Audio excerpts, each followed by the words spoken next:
The overall goal of this procedure is to harness the folding quality control of the twin-arginine translocation pathway to engineer antibody fragment binding and intracellular folding in a single step, which will have applications in engineering antibodies to function intracellularly.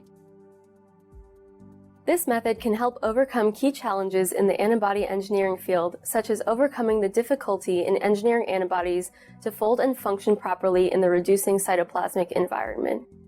Only antibodies that fold well in the cytoplasm are displayed and assayed for binding, providing an advantage over yeast and phage display, which rely on secretory pathways for display.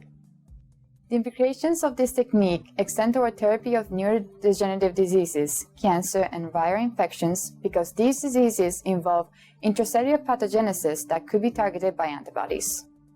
Visual demonstration of this method is critical because understanding how to generate and work with spheroplasts is challenging.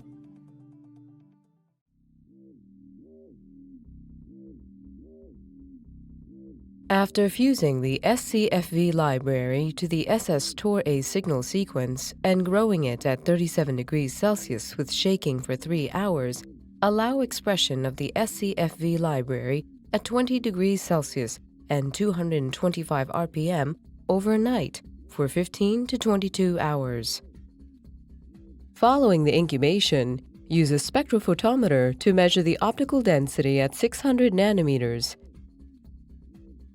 Then centrifuge the calculated volume of induced culture in a 1.5 milliliter microcentrifuge tube at 12,000 times G and room temperature for 5 minutes.